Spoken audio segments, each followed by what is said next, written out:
90 के दशक में आपने मुलायम सिंह यादव का समर्थन किया, आज आपका क्या हश्र है यूपी के अंदर? बिहार के अंदर आप लालू यादव के पीछे गए, आज आपका क्या हश्र है? बंगाल के अंदर आपने लेफ्ट के साथ समझौता कर गया, आप केरल हार गए उस वजह से। क्या आपको लगता नहीं है this is a big political blunders which Congress party is doing? Ragini ji, देखिए, आज आप देश में गठबंधन की राजनीति पर सवाल उठा रहे हैं, अच्छी बात है। आपको ये अधिकार प्राप्त है कि आप किसी भी तरीके का सवाल पूछ सकते हैं, लेकिन ये दो-धारी तलवार है। आप इससे केवल कांग्रेस पर निशाना नहीं साध सकते हैं। क्या गठबंधन की सरकार बिहार में नहीं चल रही है?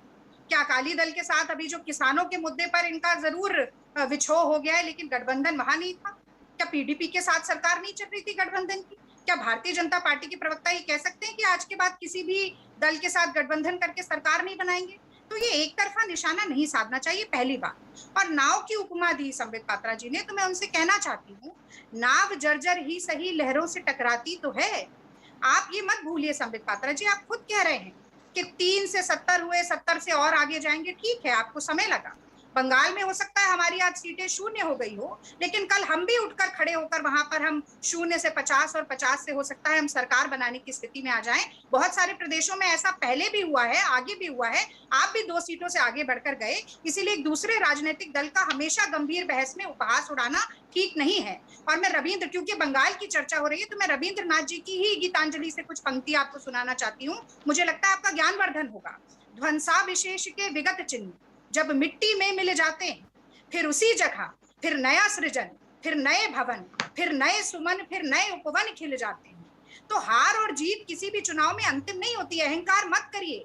और अगर आप कह रहे हैं दया आती है आपको कांग्रेस पार्टी पर, दया आनी चाहिए उन लोगों के ऊपर जिनकी लाशों से गंगा और जमुना के पाट पट के रह गए उत्तर प्रदेश में, जिनके ऊपर से रामनामी भी खींची जा रही है और जिनको अंतिम संस्कार का सम्मान भी नहीं। लेकिन उसी उत्तर प्रदेश के अंदर जहां पे योगी आदित्यनाथ की सिचुएशन खराब है, रागिनी जी, जहां पे योगी आदित्यनाथ की सिचुएशन खराब है अकॉर्डिंग टू कांग्रेस, उसी उत्तर प्रदेश के अंदर जहां भारतीय जनता पार्टी की स्थिति खराब है, जहां नरेंद्र मोदी की स्थिति खराब है, जहां जेपी नड्डा, अमित शाह की स्थिति खराब है, उसी बीजेपी के अंदर आज जितिन प्रसाद शामिल हो गए और उनका ब्राह्मण मोर्चा भी शामिल हो गया। आप सोचिए। पहले ये बताइए कि मेरी आवाज ठीक आ रही है? बिल्कुल आपकी ठीक आ रही है आवाज। हाँ ठीक है, तो मैं ऐसे ही बोलूंगी। अब देखिए कि जितिन प्रसाद जी, इन्होंने कहा कि इनको जितिन प्रसाद जी की पृष्ठभूमि याद आ रही है, बहुत सारे कांग्रेस के कद्दावर नेताओं की पृष्ठभूमि याद आ रही है। जरूर आनी चाहिए भाई। कांग्रेस पार्टी ने जितिन प्रसाद जी को 30 वर्ष की उम्र में टिकट देकर पहली बार सांसद बनवाया। 35 वर्ष की उम्र में उनको हमने एमओएस का दर्जा दिया। उनका बायोडाटा रागिनी जी पता है, लेकिन समस्या है कि आपकी पार्टी ने उनका ध्यान नहीं रखा। आप मुझे टोक रहे हैं क्या? संबित जी को टोकेंगे? नहीं, मैं देखिए आज सवाल कांग्रेस से है, आज सवाल कांग्रेस से है। रागिनी जी, आपकी पार्टी ने उनकी बात, उन्होंने बोला मेरे पे ध्यान नहीं दे रहा था, वो कह रहा मुझ पे कोई ध्यान नहीं दे रहा था। पूछेंगे तो जनता को क्या समझ में आएगा? जनता को सब कुछ समझ में आ रहा है। जनता ये जानना चाह रही है कि कांग्रेस पार्टी क्या समझ रही है। मैडम आप मुझे बताइए, वो कह रहे हैं कि कांग्रेस मुझे पूछ नहीं रही थी। यही शिकायत सचिन पायलट की है, यही शिकायत सिद्धू की है, यही शिकायत से ज्योतिरादित्य सिंधिया पार्टी छोड़ के चले गए। हेमंता बिस्वा शर्मा ने बोला कि जब मैं गया तो राहुल गांधी कुत्ते को खिला रहे थे और कुत्ते को बिस्किट खिला रहे थे और मुझे समय नहीं दिया। बोलिए रागिनी जी, प्लीज बोलिए। आपको बहुत चिंता है कांग्रेस के नेताओं की। मेरा तो दिल भर आया ये देख के, कहीं आंसू ना निकल आए कि आप कितनी चिंता करते हैं कांग्रेस पार्टी की। अब सुनिए भाई, वही ज्योतिरादित्य सिंधिया जिनके लिए आज आपके दिल में इतना दर्द और टीस उमड़ रही है, वो कांग्रेस पार्टी में लक्ष्मण कहलाते थे और शिवराज सिंह चौहान ने उनको विभीषण की संज्ञा दी। कांग्रेस पार्टी में उन्हें शेर कहते थे और एक उन्हीं का खुद का वीडियो आया जिसमें वो कह रहे हैं हाँ मैं कुत्ता हूं, हाँ मैं कुत्ता हूं। बैग लेकर चल रहे हैं पीछे, बैक बेंचर हो गए हैं। अगर ऐसी ही गत और नेताओं को बनवानी है, ठीक है जाइए, हमें तो कोई आपत्ति नहीं है।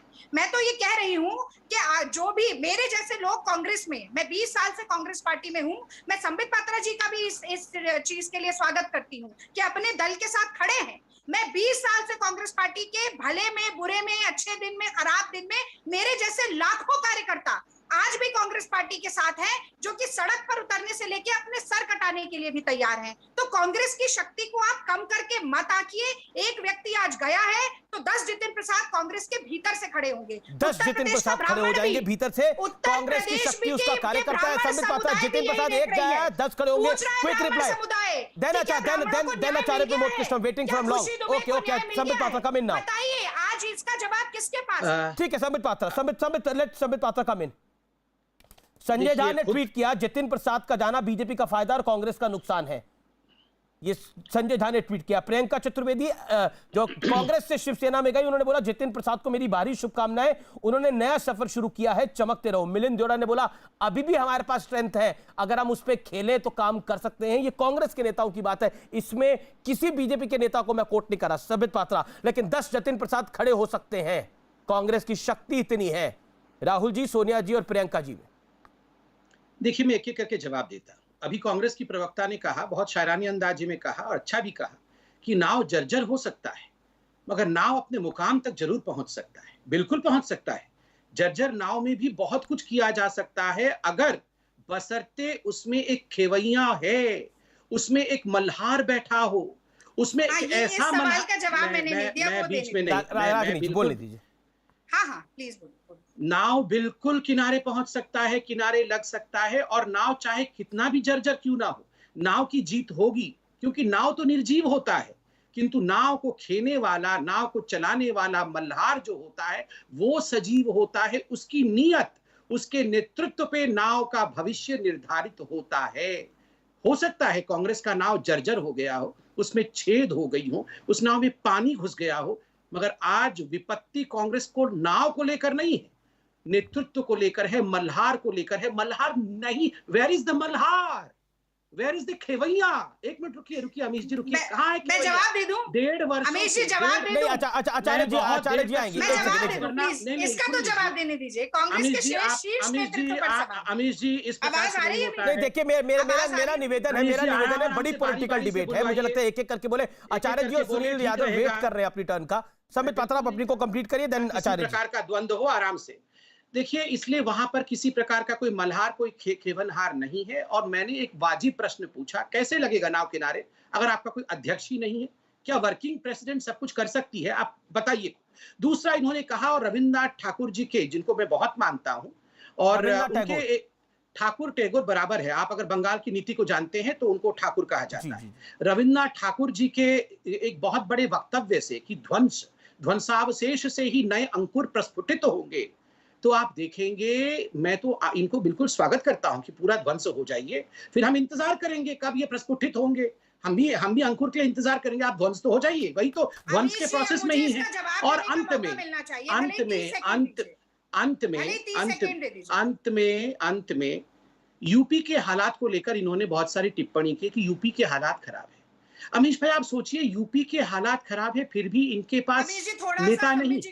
यूपी में हालत, यूपी में हालत, बोलने देंगे और दूसरे को नहीं। अमीश जी, ये डिबेट का तरीका नहीं होता।